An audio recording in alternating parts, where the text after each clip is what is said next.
إن الحمد لله نحمده ونستعينه ونستغفره ونعوذ بالله من شرور أنفسنا ومن سيئات أعمالنا من يهده الله فلا مضل له ومن يضلل فلا هادي له وأشهد أن لا إله إلا الله وحده لا شريك له وأشهد أن محمدا عبده ورسوله صلى الله عليه وعلى آله وصحبه وسلم تسليما كثيرا يا أيها الذين آمنوا اتقوا الله حق تقاته ولا تموتن إلا وأنتم مسلمون قال تعالى يا أيها الناس اتقوا ربكم الذي خلقكم من نفس واحدة وخلق منها زوجها وبث منهما رجالا كثيرا ونساء واتقوا الله الذي تساءلون به والأرحام إن الله كان عليكم رقيبا يا أيها الذين آمنوا اتقوا الله قولوا قولا سديدا يصلح لكم أعمالكم ويغفر لكم ذنوبكم ومن يطع الله ورسوله فقد فاز فوزا عظيما أما بعد فإن أصدق الحديث كتاب الله وخير الهدى هدى محمد صلى الله عليه وعلى آله وصحبه وسلم شر الأمور محدثاتها فإن كل محدثة بدعة وكل بدعة ضلالة وكل ضلالة في النار. Bapak sekalian, rahmat Allah Subhanahu wa taala, alhamdulillah segala puji bagi Allah Subhanahu wa taala atas segala nikmatnya dan karunia Allah Subhanahu wa taala berikan kepada kita henti-hentinya, terutama kita diberikan oleh Allah Subhanahu wa taala kesehatan dan kita dimulakan oleh Allah Subhanahu wa taala kembali dalam majelis ilmu, apalagi kita berada pada hari-hari yang terbaik di kehidupan dunia, yang amalan saleh di waktu tersebut Allah Subhanahu wa taala sangat cintai. Dan duduk kita di hari ini tidak seperti duduk di majlis atau di hari yang lainnya. Karena sabda Nabi Shallallahu Alaihi Wasallam, kita berada di 10 hari awal bulan Dzulhijjah, dan sekarang kita masuk pada tanggal berapa jemaah? 3 atau 2? Kalau pemerintah tanggal berapa? 2.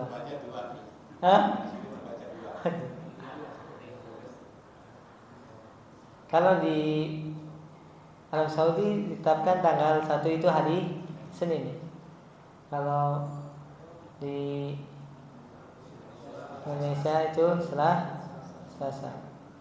Jadi sekarang masuk tanggal 3 Dzulhijjah menurut ru'yahnya pemerintah kita. Maka merupakan sebuah nikmat Allah Subhanahu wa taala mempertemukan kita kembali dengan hari-hari yang terbaik dalam kehidupan dunia ini, dan duduk kita merupakan sebuah keutamaan jamaah sekalian. Maka hendaknya kita mengikhlaskan niat dan juga kita berusaha untuk memahami apa yang kita kaji malam ini. Semoga Allah menetapkan di dalam catatan kebaikan kita dan menjadi pemberat timbangan nanti di hari kiamat saat kita bertemu dengan Allah Subhanahu wa taala. Amin ya rabbal alamin. Jawabkan nama Allah Subhanahu wa taala, kita akan lanjutkan bahasan yang tersisa dari KPR, Kredit Perumahan Rakyat. Dan kemarin sudah kita bahas bahwa pada asalnya KPR yang ada di masyarakat kita sebagian besar terkena riba.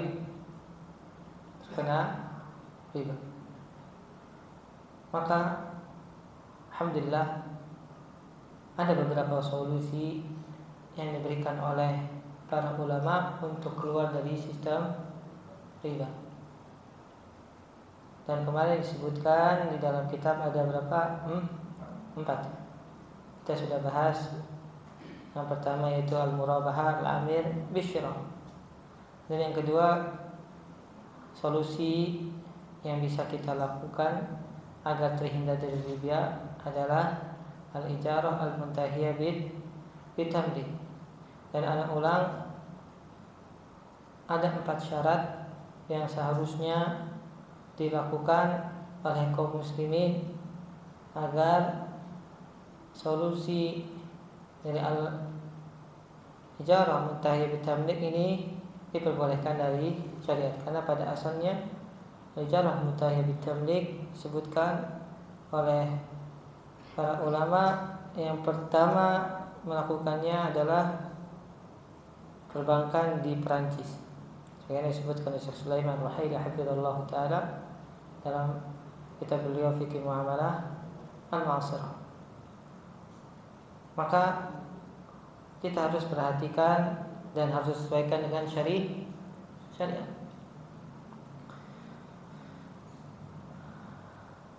Kemarin sudah dibahas syarat yang pertama, apa jemaah?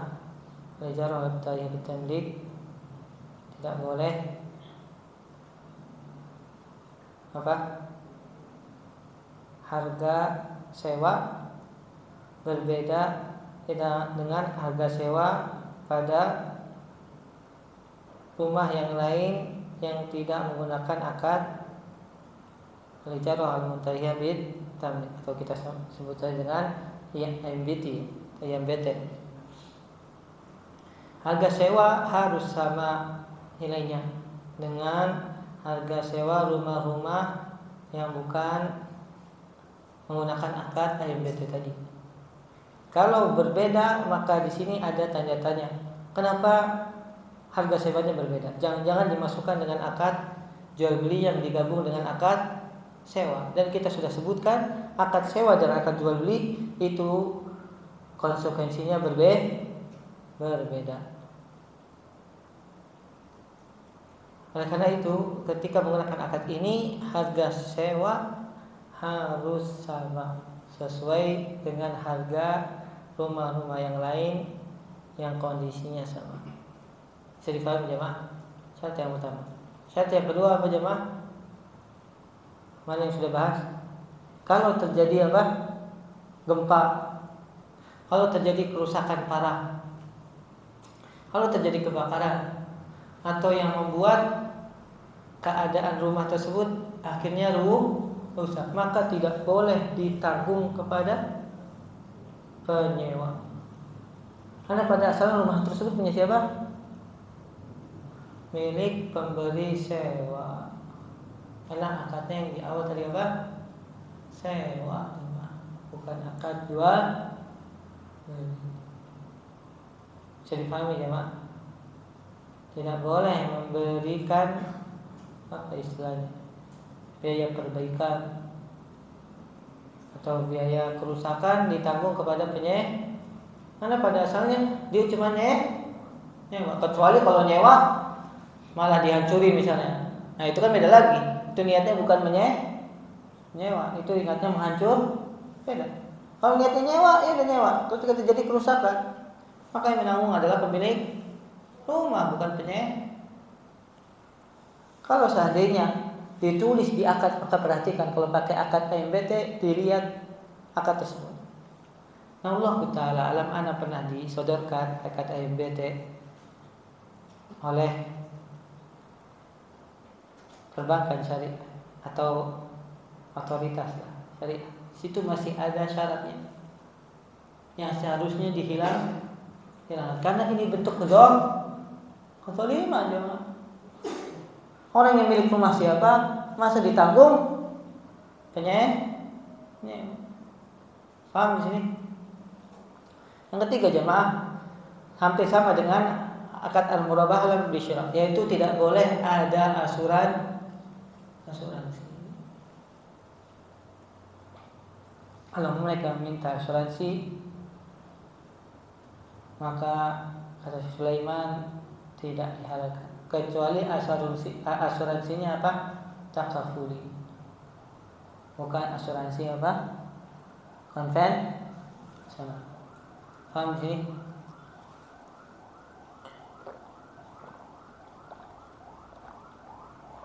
Kemudian yang keempat, Sulaiman Faidah bidallahu ta'ala, di akhir waktu sewa maka harus diadakan akad baru terpisah dengan akad sewa menyewa.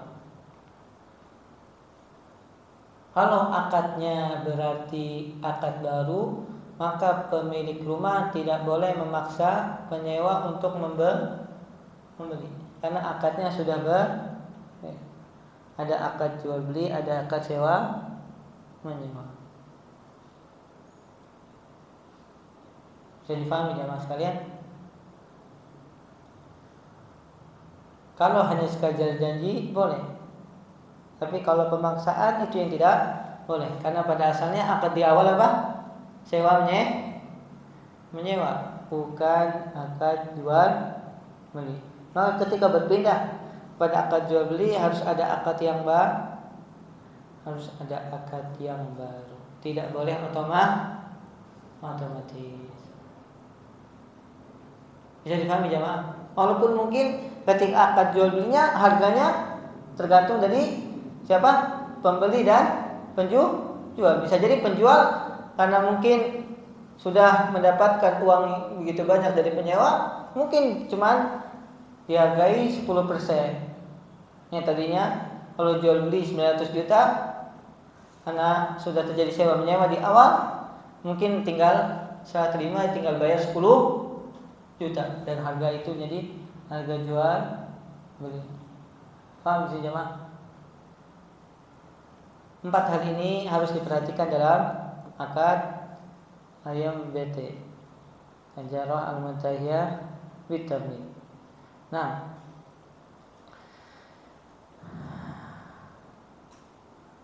itu yang kedua dari solusi akad yang menjadi pembeda dengan akad KPR. Yang ketiga akad apa jemaah? Al-istisna. Apa? Al-istisna.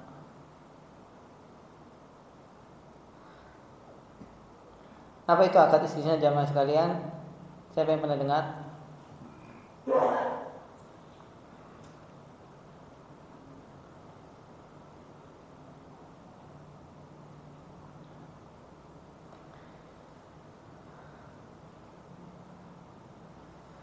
Perhatikan al-istisna dari kata sana ayasnau, artinya membuat atau memproduksi. Dan istisna berarti meminta untuk memproduksi.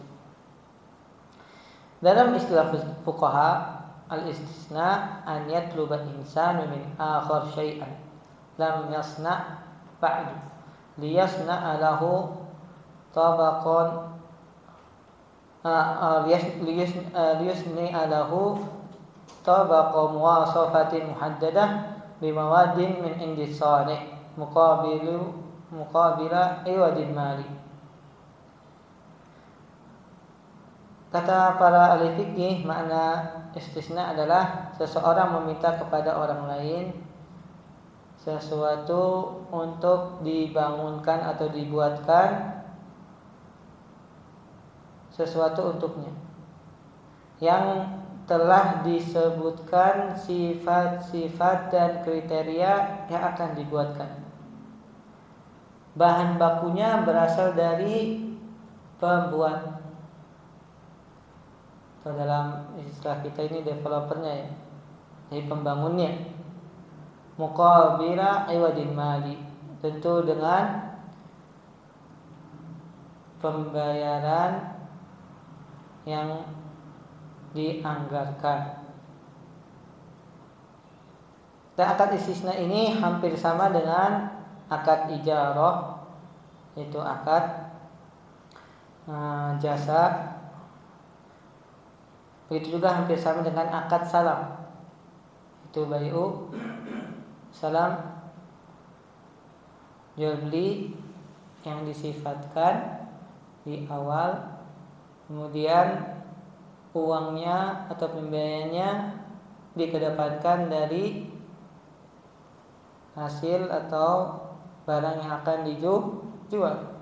Itu akad salam yang ditentukan kapan selesainya. Dan juga hampir sama dengan jual beli.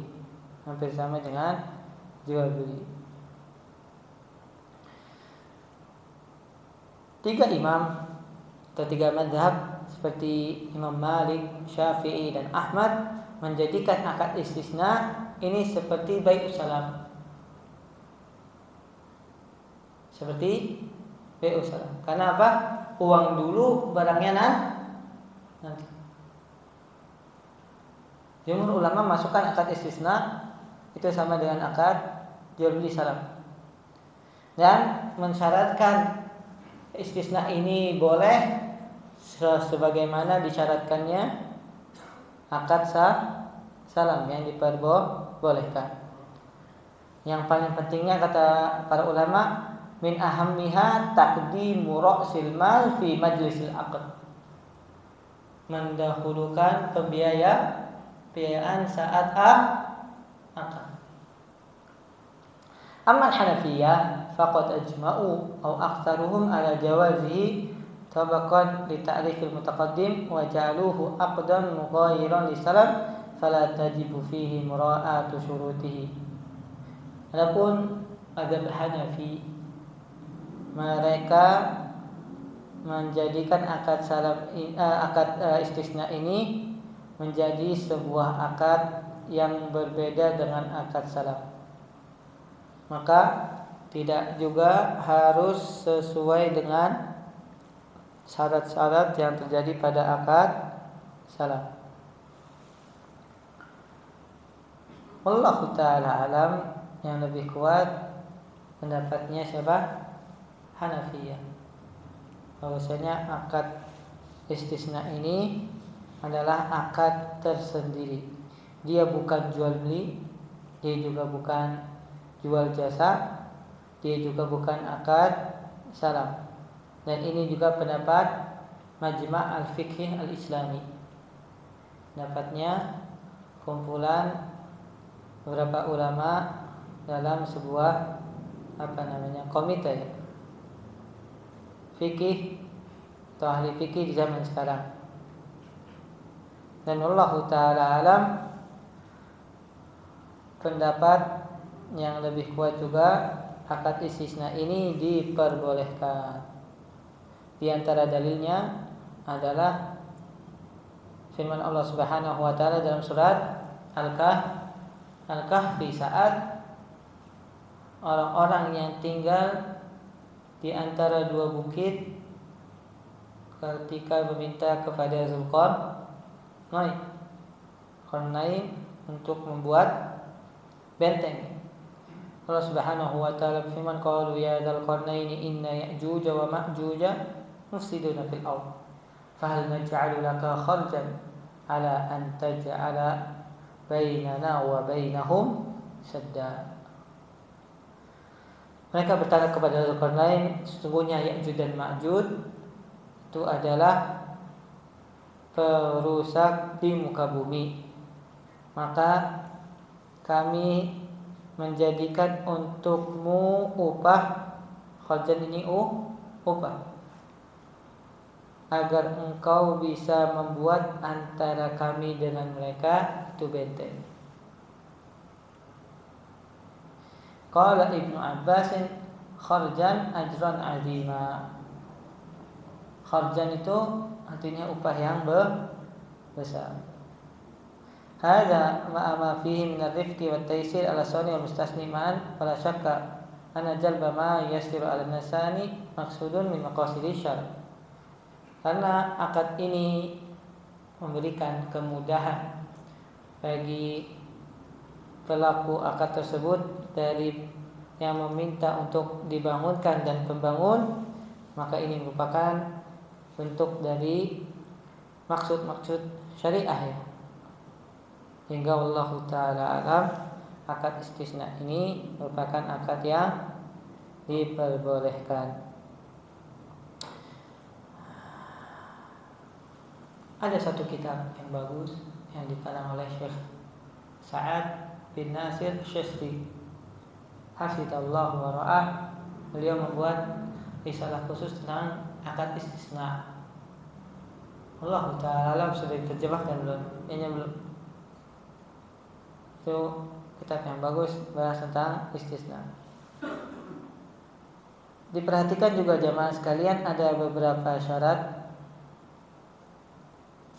yang harus diketahui agar akad istisna ini menjadi boleh. Sebutkan yang pertama, tahdidu muwasafati syai' al-matlub tahdidan. Yumna'ut tanazu' wal khisamu 'inda taslim. Atau yamna'ut tanazu'a wal khisamu 'inda taslim. Yang pertama syaratnya harus benar-benar ditentukan kriteria serta sifat-sifat yang teliti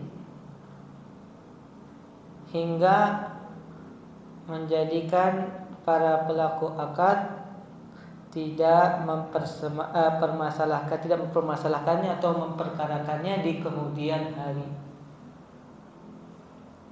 Jadi ketika ingin memberikan contoh atau skema yang akan dibuat di bangunan tersebut, itu harus benar-benar spesifik, agar di kemudian hari tidak terjadi sengketa.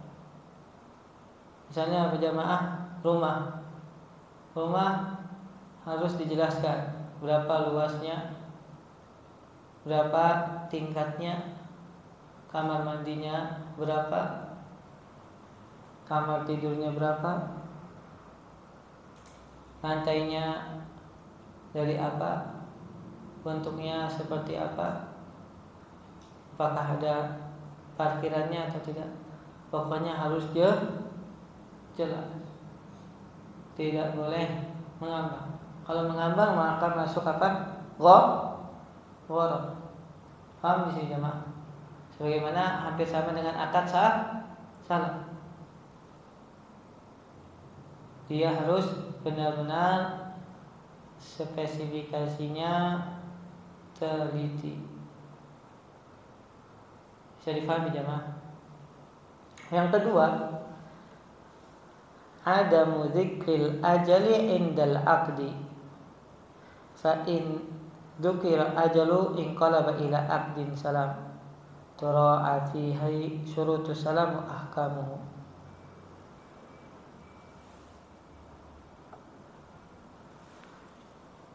Kalau dalam majma' fikih Islami, syarat yang kedua adalah tidak perlu menjelaskan kapan selesainya di dalam akad.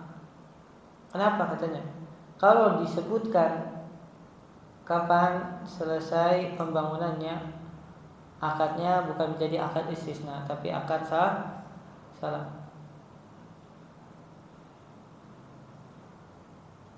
Wallahu ta'ala alam.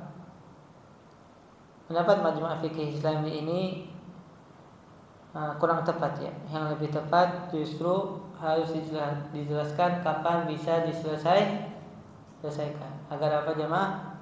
Agar tidak terjadi pertengkaran atau perselisihan di waktu yang akan datang.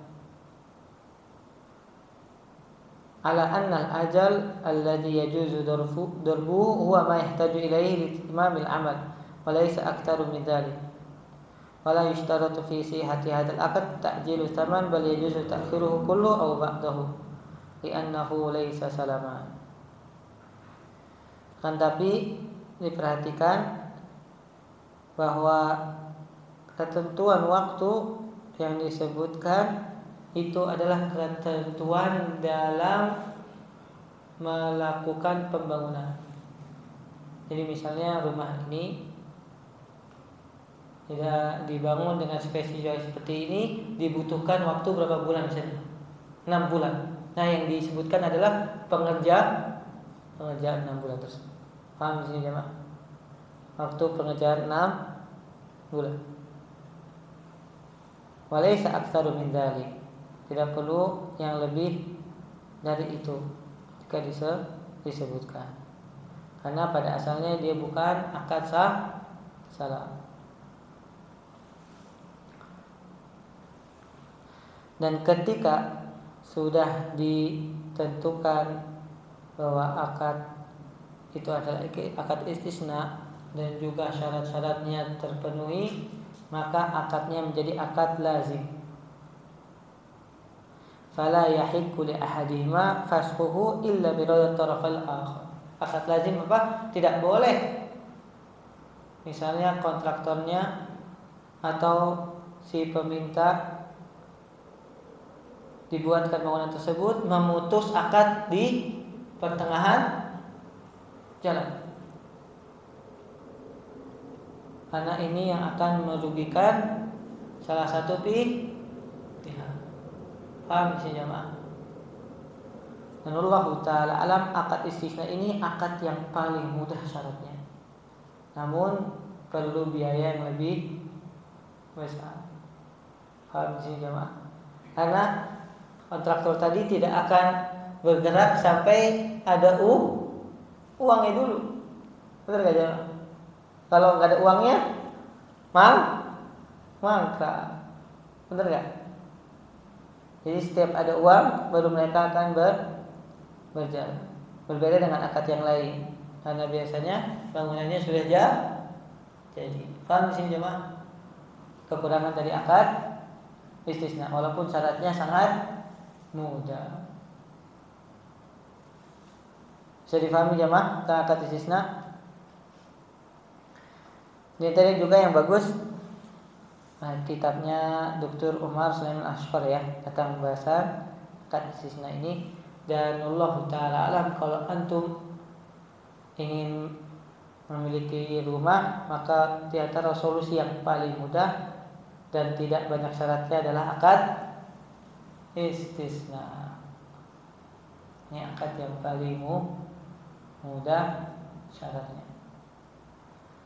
Yang terakhir, akad yang namanya akad musyarakah mutanaqishah.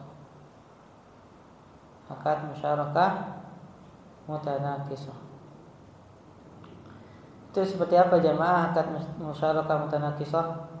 Siapa yang pernah mengetahui?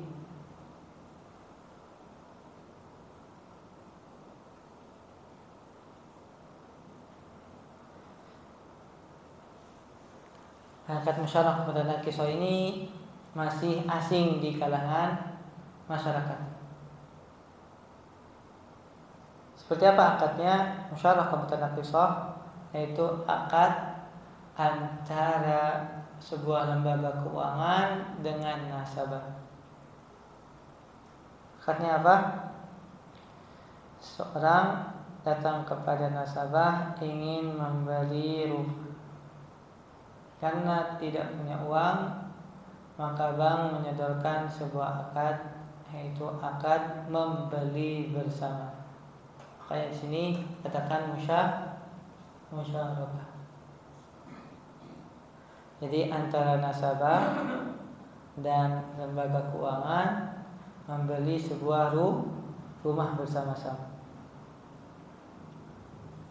Rumah tersebut menjadi milik berdua.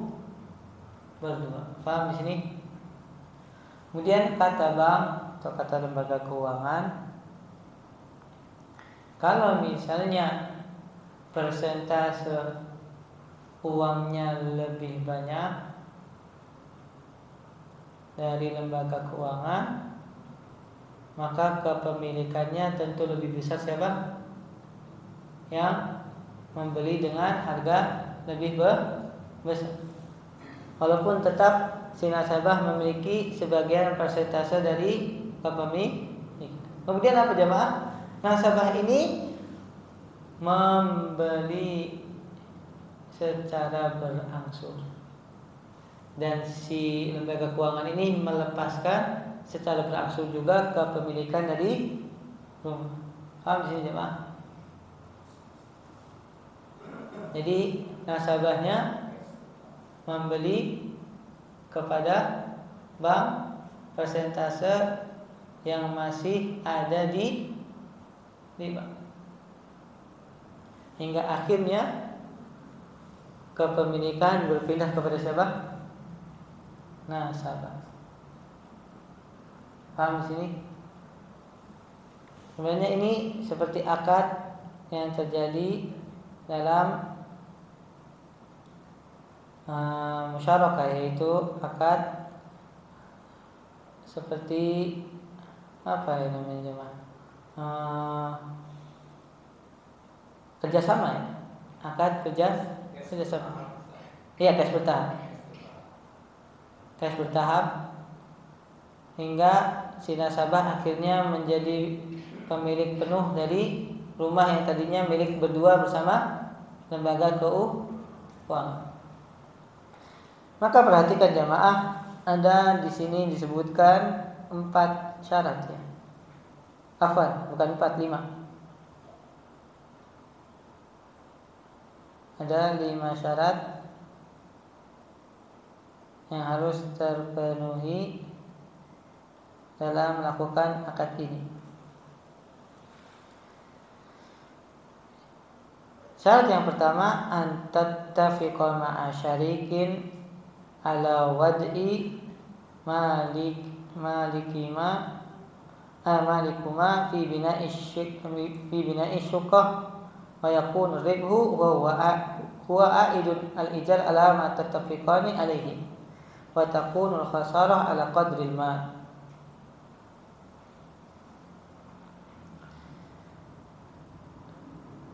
Yang pertama, harus terjadi kesepakatan antara perbankan dengan nasabah tentang kepemilikan barang atau properti yang ingin dibeli. Dan karena tadinya adalah akad kerjasama, berarti keuntungan harus disepakati dan juga siap-siap rugi. Karena pada asalnya itu kepemilikan berdua. Faham di sini jemaah? Yang kedua, an tattafiqa ala annahu inda iktima'il bina satashtari nasibuhu minasy-syiqqah hissatan ba'da hissatin ka'an tuqassima nasibahu ila 5 hissasin mithalan fatashtari fi kulli syahrin hissah wa yanqusu nasibuhu minal ijar taba'an lidzalik. Harus disepakati ketika bangunan tersebut jadi atau sudah terbeli, nasabah membeli kepada koleganya ya, atau yang kita sebut tadi lembaga keuangannya yang membayarkan sesuai dengan kesepakatan berapa kali pembayarannya. Dan kepemilikan berangsur-angsur berpindah. Berarti si nasabah kepemilikannya semakin bertambah dan lembaga keuangan nisbah kepemilikannya berkurang sesuai dengan pembayaran atau pembelian dari si nasabah yang tadi. Yang ketiga, an yasdura wa'dul mulzam min ahadikuma yata'ahadu fi bisyira'in aw bai'i hisasi syarikihi ala tadrij wa yakunu lit-tarafil akhar al-khiyar fi qabuli dzalika aw rafdihi wa la yajuzu an yakuna al-wa'du mulzaman lit-tarafaini ma'an.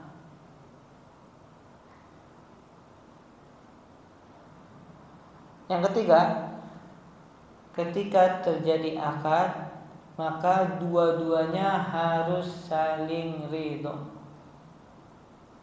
Tidak boleh salah satu memaksakan, karena pada asalnya akad syirkah atau akad kerjasama itu akadnya apa? Jaiz. Ketika salah satu tidak ingin melanjutkan, maka yang kolega yang lain tidak boleh memaksanya. Paham di sini? Karena akadnya bukan jual beli. Akad di awal adalah akad apa? Akad kerjasama. Paham di sini jemaah? Maka kalau seandainya perbankan atau ternyata si nasabah tidak ingin melanjutkan, maka tidak boleh dipaksa. Berarti tetap kepemilikan menjadi milik apa? Berdua. Paham di sini?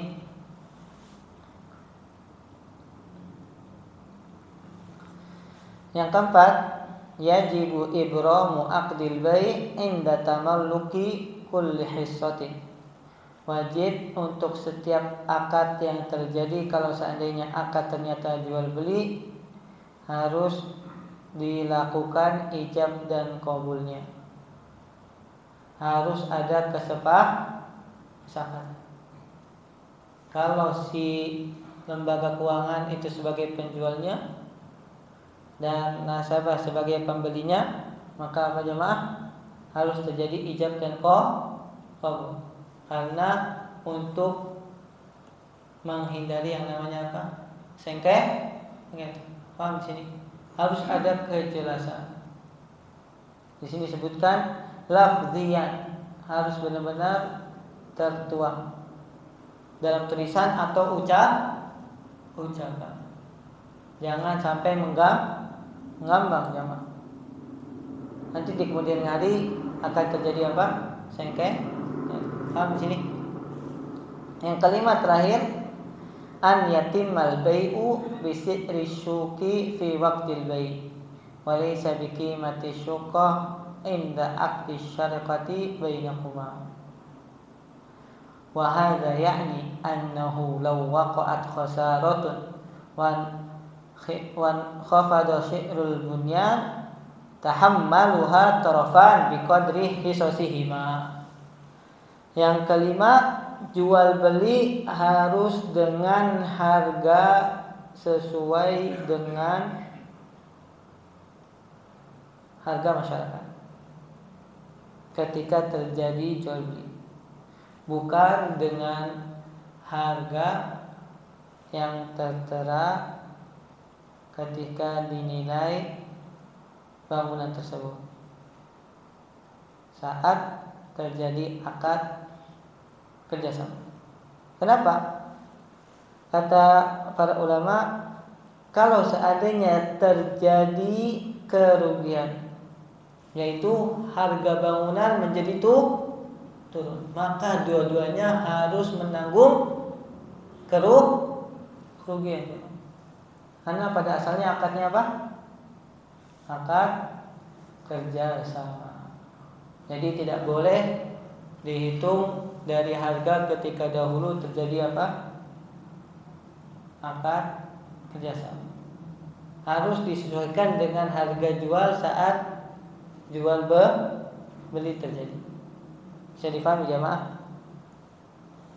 Wala yajuzu ta'ahudu bi syira'il hisasi bi qimatiha inda ibtida'il masyru' li anna hadha dhamanun li hisas syarik wa huwa mamnu. Dan ini merupakan salah satu cara agar modal dari salah satunya itu menjadi tetap terjaga ya. Dan ini dilarang karena dalam akad kerjasama tidak boleh ada salah satu menentukan keuntungan di mana? Di awal. Kalau menentukan keuntungan di awal masuk ke dalam riba.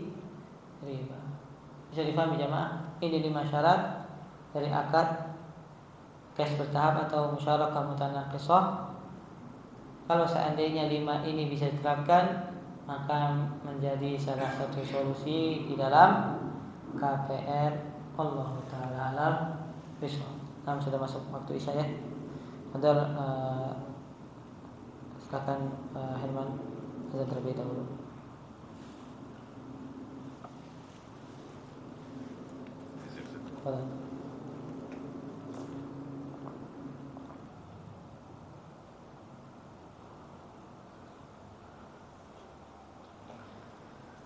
Alhamdulillahirabbil alamin wassalatu wassalamu ala nabiyina Muhammadin wa ala alihi wa ashabihi wa tabi'in bi ihsan ila yaumil wa ba'd. Nah, jemaah sekalian, itu 4 solusi yang ditawarkan oleh para ulama menjadi pilihan dalam mewujudkan masyarakat melakukan KPR atau pembangunan rumah. Dari pembahasan ini ada yang ingin disampaikan jamaah atau ada yang kurang jelas? Sudah. Terkait akad istisna, ketika itu dia modal objeknya adalah berupa dibangunkan sebuah bangunan. Yang satu dia punya tanahnya aja, yang satu minta dibangunkan. Ketika kedepannya terjadi permasalahan atau perselisihan, itu solusinya bagaimana? Tentu yang menjadi penengah adalah hakim. Hakim yang menjadikan mengambil keputusan saat terjadinya sengketa. Kalau seandainya bisa diselesaikan dengan kekeluargaan tanpa harus diputuskan oleh hakim, itu lebih baik. Tapi kalau seandainya benar-benar pelik masalahnya, harus dibawa kemana hukum ranah. Karena keputusan hakim itu memutus perselisihan. Allah Ta'ala. Kalau solusinya ketika harga tanah diketahui sekian, kemudian pada saat pembangunan diketahui harga sekian, terus kita solusinya kita jual, itu nanti ada selisihnya masing-masing, itu tidak kita ambil disedekahkan, adapun jatah masing-masing itu diberikan sesuai dengan haknya. Karena kan kalau lebih lama kan otomatis kan harga jual tinggi. Nah, pada saat pembangunan dan akad itu dikembalikan masing-masing jatahnya. Adapun kelebihan dia tidak ambil disedekahkan. Apakah ini menjadi solusi? Enggak juga. Perhatikan yang memiliki tanah siapa dulu, kontraktornya atau pemilik tanah. Kalau yang menjadi pemilik tanah yang ingin dibangunkan, maka keuntungannya menjadi pemilik siapa? Tanah. Kan dia akadnya dia membangunkan. Akadnya membangunkan, bukan pemilik tanah. Kalau pemilik tanah, ketika harga naik, yang tanah miliknya pemilik tanah, maka keuntungan siapa? Paham di sini, Pak? Nah, akad istisna, maka salah satunya hanya membangunkan sebuah properti, entah rumah, entah apartemen atau yang lain. Allah Ta'ala. Nah, yang tanya lagi jemaah.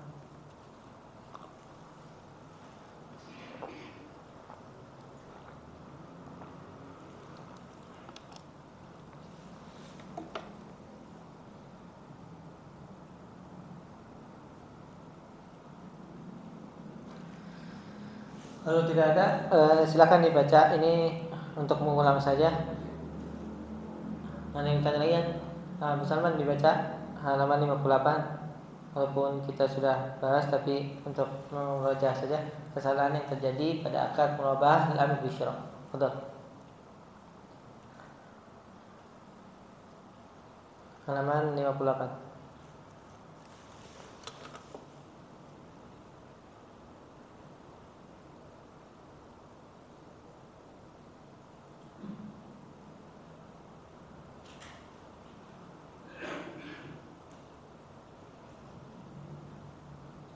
Ada nggak ini?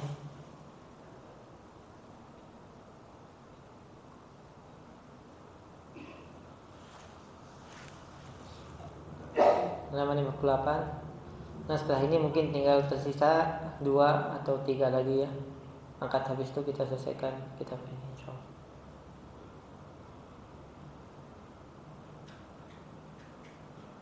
Tahu nggak?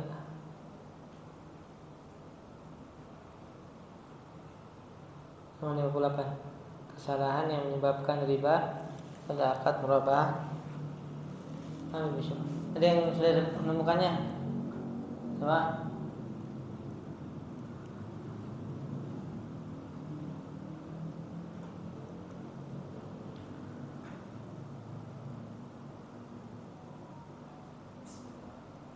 Kesalahan yang menyebabkan riba pada akad murabah lil amir bi asyirah. Salah satu akad yang digunakan bank syariah dalam memberikan pembiayaan adalah akad muraqabah lil amir Skema akad ini secara garis besarnya adalah ketika bank membeli barang atas permintaan nasabah lalu menjualnya kembali kepada nasabah dengan margin atau keuntungan yang disepakati, akad ini menjadi akad utama perbankan syariah karena sifatnya yang mirip dengan akad pinjaman ribawi dari segi jaminan keuntungan dan minimnya risiko. Namun karena karakteristiknya yang mirip dengan riba, itulah maka kesalahan-kesalahan dalam akad ini bisa menyebabkan terjadinya riba. Berikut adalah beberapa kesalahan menyebabkan terjadinya akad ribawi dalam murabahah bil amil bi asyirah. Membiayai barang yang sudah dibeli nasabah sebelumnya dengan akad murabahah. Banyak sekali terjadi kesalahan di mana nasabah meminta pembiayaan murabahah kepada bank atas barang yang sudah dilakukan akad jual beli atasnya tanpa pembatalan akad jual beli tersebut untuk memungkinkan bank membeli barang atas nama bank. Maka yang terjadi pada keadaan ini adalah jika bank memberikan pembiayaan adalah bank memberikan pinjaman atau talangan untuk melunasi tagihan nasabah yang sudah terjadi akibat akad jual beli sebelumnya, sehingga setiap tambahan yang dihasilkan oleh akad ini adalah riba qard. Ya, jadi bukan jual beli ya, malah jatuh kepada KPR yang terjadi pada masyarakat secara umum, yaitu pembiayaan bukan jual beli. Maka masuk ke dalam riba qard atau riba pinjam meminjam. Hal ini disebabkan karena bank tidak bisa membeli barang yang sudah dibeli nasabah sebelumnya, karena barang itu sudah menjadi milik nasabah. Nah, berarti apa diperhatikan ya? Jangan sampai barang tersebut menjadi milik nasabah sedangkan bank hanya menjadi penyedia pembiayaan. Maka yang dilakukan bank hanya meminjam nasabah dana untuk melunasi. Maka yang dilakukan bank hanya meminjami nasabah dana untuk melunasi tagihannya. Hal ini tentunya sesuai dengan kaidah setiap pinjaman yang menghadirkan manfaat adalah riba.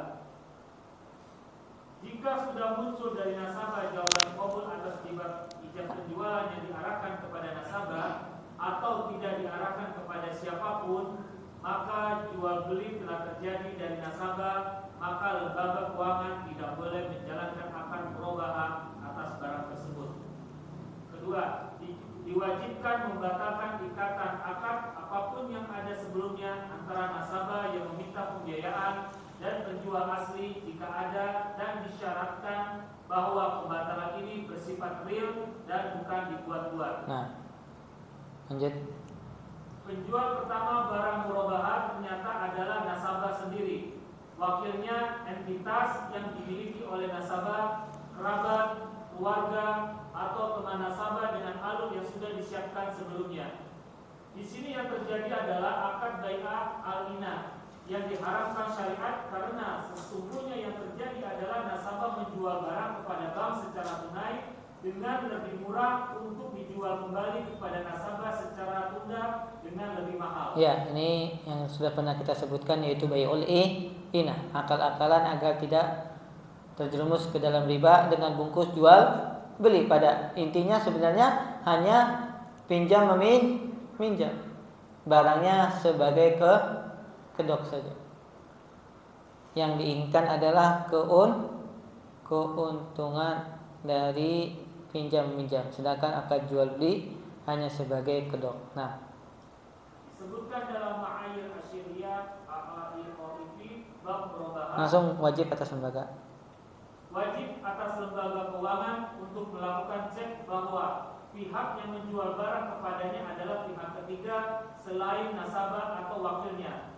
Maka tidak sah bahwa pemilik barang adalah nasabah atau wakilnya, atau bahwa pihak supplier untuk barang adalah entitas yang dimiliki nasabah lebih dari 50%. Jika terjadi hal tersebut dan jelas, maka transaksi ini batil karena termasuk ke dalam bai' al-ina. Iya, jadi penjualnya tetap sebenarnya nasabah, bukan pemilik dari barang tersebut adalah atau properti tersebut nasabah, bukan bank. Bank hanya menyediakan pembiayaan. Ini termasuk bai'ul ina.